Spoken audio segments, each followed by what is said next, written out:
વિદ્યાર્થીઓ સ્વાધ્યાયનો 3.20 તો તમને સ્ક્રીન ઉપર જે દેખાય છે એ પ્રકારે આકૃતિ આપેલી છે અને બીજું આની અંદર એવું કીધેલું છે કે આ જે લેડર છે આને છે ને આવા પ્રશ્નો હોય ને લેડર ટાઈપ પ્રશ્નો કહેવાય, સીડી જેવા પ્રશ્નો. લેડર એટલે ગુજરાતીમાં સીડી કહેવાય. તો જે આ સીડી જેવું લાગે કે નહીં, આ અવરોધોના જોડાણો છે તમને સીડી જેવું લાગે, આમ ટપા મૂકીને સીડી ચડતા હોય એવું, તો આને શું કહેવાય? Ladder type questions. બરાબર. આને સોલ્વ કરવાની એક મેથડ છે અને આ મેથડ તમને કોઈ પણ જગ્યાએ આવા લેડર ટાઈપના પ્રશ્નો દેખાય, બની શકે કે મૂલ્ય અલગ હોય, બધા અવરોધો આ રીતે જોડેલા ન પણ હોય તો પણ તમને આવડી જશે. બરાબર. એટલે અહીંયા મેથડ સમજજો કે આ પ્રશ્ન સોલ્વ કરવાની મેથડ કઈ છે. આના જેવા કોઈ પણ પ્રશ્ન આવે વર્લ્ડના તમે સોલ્વ કરી શકો. જો તો આવું આપેલું છે કે આ લેડર ટાઈપ આ રીતે અવરોધનું જોડાણ છે. અહીંયા 12 વોલ્ટેજની બેટરી કનેક્ટેડ કરેલી છે, એટલે આ બે ટર્મિનલ વચ્ચે એવું લખેલું છે 12 વોલ્ટેજ, મતલબ સમજવાનું કે અહીંયા 12 વોલ્ટનો સપ્લાય છે અને અહીંયા જે બેટરી કનેક્ટ કરવામાં આવે છે એનો આંતરિક અવરોધ છે 0.5 વોલ્ટેજ આપેલો છે. હવે આપણને એવું કીધું છે કે દરેક અવરોધનું મૂલ્ય જો 1 ઓહમ હોય તો સપ્લાયમાંથી ખેંચાતો પ્રવાહ તમારે શોધવાનો છે. સપ્લાયમાંથી ખેંચાતો પ્રવાહ મતલબ બેટરી અહીંયા કનેક્ટ કરેલી છે એવું સમજી લ્યો. અહીંયા એવું જ સમજી લેવાનું કે અહીંયા શું કનેક્ટેડ છે? બેટરી સપ્લાય અહીંયા કનેક્ટેડ છે. બરાબર. કે જેનો 12 વોલ્ટેજ EMF છે અને આંતરિક અવરોધ છે એ કેટલો છે? 0.5 આંતરિક અવરોધ છે. બરાબર. હવે જો આ લેડર ટાઈપ પ્રશ્નોને સોલ્વ કઈ રીતે કરવાના, તો પહેલા તમારે એ આઈડેન્ટિફાઈ કરવાનું કે જો આમાં રિપીટેશન થાય છે, આ ઇન્ફાઇનાઇટ લેન્થનો વાયર છે, આ રીતે ઇન્ફાઇનાઇટ ચાલુ રહે છે, અનંત સુધી ચાલે રહે છે. આ અહીંયાથી અટકી નથી જતો, આ રીતે અનંત સુધી આપેલું છે, મતલબ આ ચાલુ જ રહે છે પાછું. તો 1 2 3 4 આ 4 જ ગાળા એવું જરૂરી નથી, 4 પછી 5 6 7 8 એમ અનંત સુધી ચાલ્યા જાય છે. તો આ પ્રકારના જે પ્રશ્નો હોય એને સોલ્વ કઈ રીતે કરવા, તો એમાં તમારે એ જોવાનું કે આ પ્રકારનું નેટવર્ક છે, નેટવર્કમાં રિપીટ થતા અવરોધો જોવું અને જે રિપીટ થાય છે તે પેર એક વધારે ઉમેરો.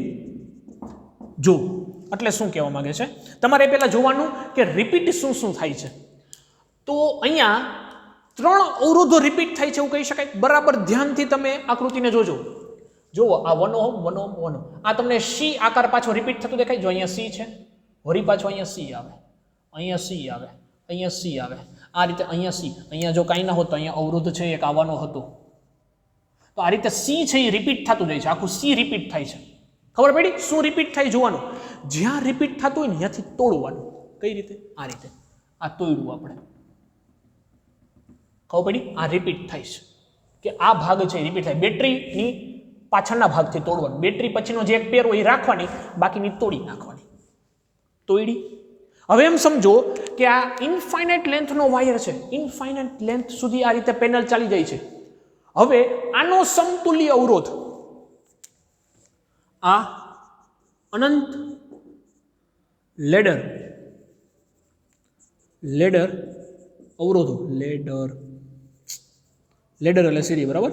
લેડર સીડી હોય ને, સીડી લેડર અવરોધ, અનંત લેડર અવરોધ ધારો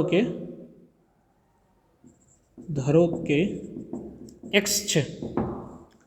જો તેમાં એક પેર વધારે ઉમેરીએ તો પણ સમતુલ્ય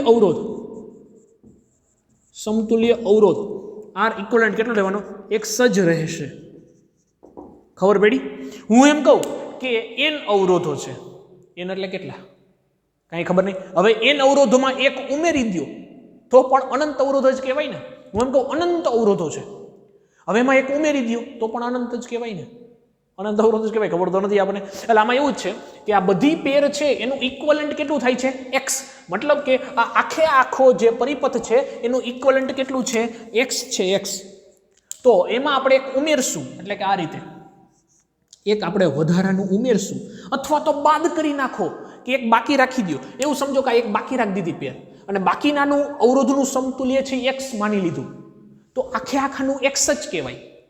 હું એમ કહું એકની પાછળ છે 10 મીંડા, હવે એમાં 1 રૂપિયો ઉમેરો કે ન ઉમેરો શું ફેર પડે? ખબર પડી? અનંતમાં એવું જ થાય. તો આ છે એક પેર બાકી રાખી દીધી અહીંયા, જોજો બરાબર. આ એક પેર બાકી રાખી દીધી બરાબર, જે ગૂંચડું રિપીટ થતું હતું બાકી રાખ્યું, અને બાકીનાનું સમતુલ્ય છે એ x છે એવું માની લીધું. મતલબ આ બધા અવરોધો પાછળ જેટલા પણ અવરોધો છે એ બધાનું સમતુલ્ય શું છે? x છે. અને આખે આખા પરિપથનું પણ સમતુલ્ય શું છે? x જ છે. શું કામ? કેમ કે આ એક ઉમેરો તો એ અનંત જ થઈ જાય. આ વસ્તુ ખબર પડી ગઈ કે અનંત સુધી આ પેર ચાલી જતી હતી, એનું સમતુલ્ય કેટલું? x. આ એક વધારાની પેર આવી તો પણ એનું સમતુલ્ય કેટલું થાય? x જ થાય. થાય જ નહીં, x અનંત છે એટલે. અનંત એટલે કેટલું ખબર નથી, એક ઉમેરો કે ન ઉમેરો શું ફેર પડે? અથવા બાદ કરો શું ફેર પડે? કઈ નો ફેર પડે. આ વસ્તુ ક્લિયર સમજમાં આવી જવી જોઈએ. પડી ગઈ સમજ? ઓકે, ચાલો હવે અહીંયા ક્યાં ક્યાં ઓહમના અવરોધ હતા? તો અહીંયા 1 ઓહમ છે, અહીંયા 1 ઓહમ છે, અહીંયા 1 ઓહમ છે. કોઈ પણ ઓહમનો અવરોધ હોય મેથડ આ જ રહેશે, કોઈ ચિંતાની વાત નથી. હવે જુઓ, આને સોલ્વ કરીએ અને પરિપથનો પ્રવાહ મેળવી લઈએ. તો કુલ પહેલા ઇક્વલન્ટ અવરોધ મેળવવો પડશે, પછી એનો પરિપથનો પ્રવાહ મેળવશું. તો જુઓ અહીંયા પહેલા આ બે સમાંતર જોડાણમાં કે નહીં, તો આનું પહેલા સમતુલ્ય મેળવીએ. તો x અને 1 ઓહમનું સમતુલ્ય શું થશે? R equivalent x into 1 upon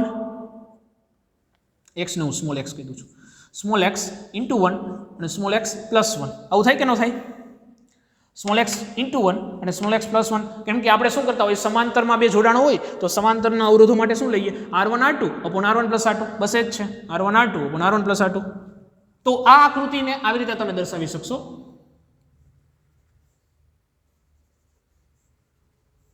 અહીંયા બેટરી સપ્લાય આંતરિક અવરોધ છે, જો આમાં દર્શાવ્યું નથી. તો આ કેટલું આવ્યું? x ના છેદમાં x પ્લસ 1, અહીંયા 1 અહીંયા 1 ઓહમ. તો હવે સમગ્ર પરિપથનો કુલ અવરોધ કેટલો થશે? તો આ 1 પ્લસ આ, કેમ કે આ ત્રણેય કેમ આવી ગયા? સિરીઝ કનેક્શનમાં, શ્રેણી જોડાણમાં. બરાબર, તો આવું થશે 1 પ્લસ આ વસ્તુ x upon x plus 1 equal to, એને ઇક્વલ ટુ અવરોધ કેટલો? x. ધૈર્યું છે જુઓ, સમગ્ર પરિપથનો અવરોધ પણ કેટલો રહેશે? સમતુલ્ય અવરોધ x જ રહેશે. એક ઉમેરું ન ઉમેરું શું ફેર પડે? બસ એ જ છે. તો x જ રહેશે અવરોધ, સમતુલ્ય અવરોધ એ x, અને આના લીધે જે મળતો અવરોધ હતો એ આપણે અહીંયા મૂકી દીધું. તો જોજો બરાબર, આ શું થાય? 1 પ્લસ 1 એટલે 2, તો 2 plus x upon x plus 1 equal to x. ચાલો ક્રોસ મલ્ટીપ્લાય કરો. તો આપણે આને સોલ્વ કરવું છે, તો અહીંયા ગુણીએ. લસા લીધો, લસા 2x પ્લસ 1 પ્લસ x છેદમાં x plus 1 equal to x. આ x ને સામે જવા દો તો શું થશે? 2x પ્લસ, આ કૌંસ છોડી નાખીએ છીએ બરાબર, 2x પ્લસ 2 પ્લસ x, અને આ સામે ગયો એટલે ગુણાકારમાં x into x plus 1. Done છે? ખબર પડી? ચાલો, તો આ થઈ જશે તમારું 2x અને x એટલે 3x plus 2 is equal to આ શું થશે? x square plus x. હવે બધું આ બાજુ લઈ જાઓ એટલે ઋણ થશે આ બધું. તો x square plus x minus 3x minus 2 equals to 0. એટલે આ થઈ જશે x square minus 2x minus 2 equal to 0. હવે આને સોલ્વ કરવાનું એટલે આપણને શું મળે? x ની કિંમત મળી જાય. ઠીક છે? ખબર પડી? બરાબર, ઓકે. તો જોજો બરાબર, આને સોલ્વ કરશું એટલે આપણને આપણે નોર્મલી રીતે આને સોલ્વ નહીં કરી શકીએ. તો શું કરવું પડશે? આની થોડોક ફેરફાર કરવો પડશે. તમે બે રીતે આને સોલ્વ કરી શકો. એક તો તમે ડાયરેક્ટ આમાં ભાગ પડે તો એની રીતે સોલ્વ કરી શકો, અથવા તમારે કયું યુઝ કરવાનું? શ્રીધરાચાર્યનું સમીકરણ, the principle of the Shridharacharya, that is દ્વિચલ સુરેખ સમીકરણ વાળું, દ્વિઘાત સમીકરણ વાળું સમીકરણ. તો b સ્ક્વેર પેલા આમાં ભાગ પડે છે, 2 * 2 -2 ન આવે એટલે એ તો પોસિબલ નથી. બરાબર, એટલે આ હતો ને આપણે કે પણ x is equals to plus or minus minus b plus or minus under root of b square minus 4ac upon 2a આવું સૂત્ર વાપરતા બરાબર. તો આને તમારે કમ્પેરિઝન કોની સાથે કરવાની ax square plus bx plus c equal to 0 સાથે આની કમ્પેરિઝન કરવાની બરાબર. એટલે તમને એક્સનો કમ્પોનન્ટ શું મળે જો એક્સ માઇનસ બી એટલે શું છે 2 છે એટલે માઇનસ માઇનસ પ્લસ 2 થઈ જશે plus or minus under root of 2 નો સ્ક્વેર એટલે 4 માઇનસ 2 નો સ્ક્વેર 4 થાય ને બી સ્ક્વેર એટલે 2 નો સ્ક્વેર માઇનસ 4 ઇન્ટુ એસી એ અને સી. હવે સી છે એ માઇનસ 2 છે જો બરાબર અને અહીંયા 1 છે ઠીક છે એટલે એ થઈ જશે 2 ઇન્ટુ 1 અને ઇન્ટુ 4 એટલે થઈ જશે 4 માઇનસ 2 અને છેદમાં 2a એટલે 2 જ આવશે. ચાલો આને સોલ્વ કરવાનું છે એટલે x is equals to 2 plus or minus under root of 4 plus minus minus plus થઈ જાય 4 2 ઝા 8 divide by 2 only. So 2 plus or minus under root of 8 ને 4 કેટલા થશે 12 8 4 12 બરાબર એટલે બાય 2 તો આને આવું લખી શકાય 2 plus or minus under root of 4 into 3 divide by 2 બરાબર. તો 4 છે એનું વર્ગમૂળ નીકળી જાય એટલે 2 plus or minus 2 under root 3 divide by 2 આવું થશે. ઓકે હવે એક કામ કરો બેને પર્સનલ છેદ આપો એટલે 2 વડે ભાગો તો અહીંયા 2 થઈ જાય 2 ભાગ્યા 2 એટલે 1 2 ભાગ્યા 2 એટલે cancel 2 plus or minus route 3 આવું આવશે એક્સ. આ એક્સની કિંમત મળી તમને 2 પ્લસ ઓર માઇનસ રૂટ 3. હવે પ્લસ લ્યો તો એક્સ પ્લસ એક્સનું મૂલ્ય 1 પ્લસ રૂટ 3 કા એક્સનું મૂલ્ય 1 માઇનસ રૂટ 3 આવે x equal to 1 plus route 3 અથવા x equal to 1 minus route 3 તો આ તો ઋણ થઈ જાય ને આ અવરોધ ઋણ શક્ય નથી ઋણ અવરોધ છે એ તો શક્ય નથી એટલે આ નહીં આવે તો કયું આવશે x પ્લસ 1 પ્લસ રૂટ 3 એટલે શું થઈ જાય 1 પ્લસ 1.73 એટલે થઈ જશે 2.73. આ તમારો આન્સર આવી ગયો કેનો સમતુલ્ય અવરોધ આટલો મળ્યો 2.1.3 ઓહમ. હવે એમ કે પરિપથનો પ્રવાહ કેટલો તો જોજો બરાબર આવી રીતે થશે કે એક તો આ સમતુલ્ય અવરોધ એની સાથે બેટરી કનેક્ટેડ છે અને એનો આંતરિક અવરોધ પણ છે આ રીતે થશે એટલે અહીંયા x અહીંયા r અને અહીંયા EMF E. હવે તમારે મળતો પ્રવાહ શોધવાનો તો પ્રવાહ એટલે શું થાય પ્રવાહ એટલે I E upon capital R plus small r. Capital R એટલે શું હોય બાહ્ય અવરોધ તો બાહ્ય અવરોધ અહીંયા x છે આ x છે એ મૂકવાનો થશે E છે કેટલું 12 બરાબર અહીંયા 12 આપ્યું છે E તમને કેટલું મળ્યું આ R બાહ્ય અવરોધ 2.73 પ્લસ આંતરિક અવરોધ કેટલો છે તો બેટરીનો આંતરિક અવરોધ આપેલો છે 0.5 એટલે 0.5 બરાબર છે.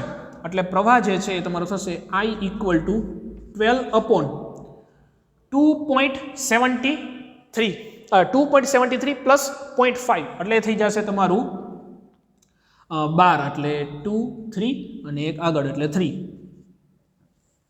12 ડિવાઈડ બાય 3.23 એટલે 4 જ સમજી લ્યો ને તો 3 પોઈન્ટ સમથિંગ આવે એટલે તમારો આવશે આન્સર નિયર અબાઉટ તમારો આન્સર જે છે એ આવશે 3.71 એમ્પિયર. આટલો પ્રવાહ મળશે બહાર નીકળતો પ્રવાહ બેટરીમાંથી બહાર નીકળતો પ્રવાહ અથવા પરિપથનો પ્રવાહ એ 3.71 એમ્પિયર જેટલો મળે છે.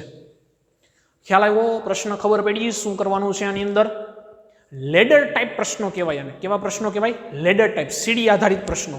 આવા કોઈ પણ આવી શકે બની શકે કે આમાં નીચેની આ અવરોધ ન હોય તો ખાલી તમારો આ L જેવું રિપીટ થાય અહીંયા આખું આ C જેવું રિપીટ થાય છે પછી મૂલ્ય પણ બદલાવી શકાય 1 ઓહમની જગ્યાએ 2 ઓહમ કરી નાખે તો પણ મેથડ આ જ મેથડ ઇઝ ઓલવેઝ સેમ બરાબર.